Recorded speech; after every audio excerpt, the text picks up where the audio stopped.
শিবরাত্রি বেরিয়েছি, এখন যাচ্ছি ফল কিনে। এখন যাচ্ছি, একটু বেরোতে দেরি হয়ে গেল, পড়ানো ছিল টিউশন, সেই জন্য এখন যাচ্ছি মিষ্টি কিনতে। এখন ফলের দোকান থেকে এগোলাম। ফলের দোকানটা দেখাতে পারিনি, কেন সেই সময় আমি ভিডিওটা প্রেস করিনি। আমি এমনি ফটো অপশানে গিয়েই তুললাম ফটো, ভিডিওটা প্রেস করা হয়নি। যাই হোক, এখন মিষ্টি কিনতে যাচ্ছি। ফলের দোকানে মোটামুটি ভিড় ছিল, খুব যে ভিড় ছিল তা না, সকালের দিকে আরও ভিড় হয়েছিল, দুপুর বিকেলের দিকেও ভিড় হয়েছিল। বাড়িতে ফল আছে, এনে রেখেছে, ওই জন্য বেশি ফল নিলাম না, 3 রকম ফল নিলাম। আরও 3 রকম বাড়িতে আছে, 5 রকম দিতে হয়। এ বাবা, কি পড়ে গেল ব্যাগটা পড়ে গেল। এই যে ব্যাগ, এই যে ব্যাগটা তোলো, ওখানে পয়সাও পড়েছে। হ্যাঁ, পড়েছে পয়সা। এই এক জ্বালা হয়েছে বাবা, এই বাম্পারগুলোর জন্য না এই অবস্থা হয়। ব্যাগ থেকে পড়ে গেছে, কি অবস্থা ভাবো।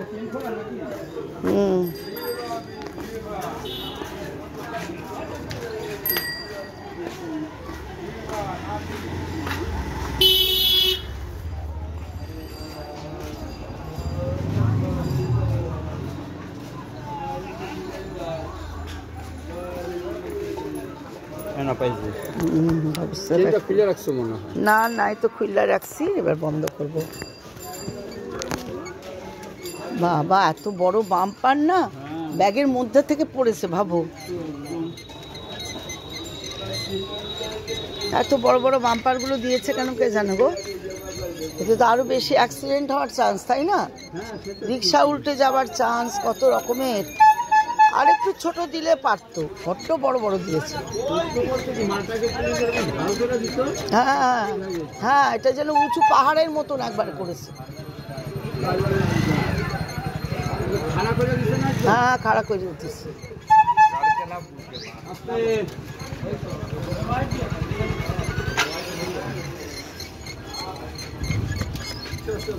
এসেছি পুরনো বাজারের মধ্যে দিয়ে যাচ্ছি। ফলের দোকানটা দেখাতে ভুল, তখন ওই অপশানটাই যায়নি ভিডিও। এই যে আমাদের শীতলা মন্দির, খুব পুরানো বিখ্যাত শীতলা মন্দিরের সামনে দিয়ে যাচ্ছি। এরকম সন্ধে করে বেরোলে গরম পড়ে গেছে, অত অসুবিধা হয় না। শীতকালে হলে একটু বেশি ঠান্ডা লেগে যায়, গরমে সন্ধ্যার দিকে বেরোতেই বেশি ভালো লাগে। এবার আমি 6টার দিকেই বেরোবো, অত তাড়াতাড়ি বেরোবো না। মুশকিল হচ্ছে সিরিয়ালটা দেখি, সিরিয়ালগুলো এত পোকা হয়ে গেছি, একটা দিন না হলে না মনে হয় কি হলো কালকে। অবশ্য এতে গেলে হয়ে যায়, পরের দিন আবার রিপিট টেলিকাস্ট দেয়, রাত্রিরে দেয় আবার। প্লাস মোবাইলে একটা অপশান আছে, সেখানে গেলে দেখতে পাওয়া যায়।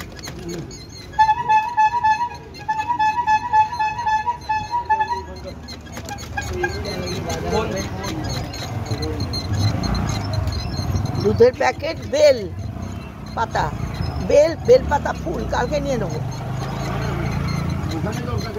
ওর কাছেই পেয়ে যাবো কালকে। টাটকা ফ্রেশ জিনিসটা নেবো, আর সেখানে নিয়ে কোনো লাভ নাই। আর একটা আকন্দ ফুলের মালা, এই মিষ্টির দোকানটা একটা আকন্দ ফুলের মালা, এটা মিষ্টির দোকানের সামনে এসছি, মিষ্টি নেব। এখানটা দাঁড়াও, এই যে মিষ্টির দোকানের সামনে মিষ্টি নেব।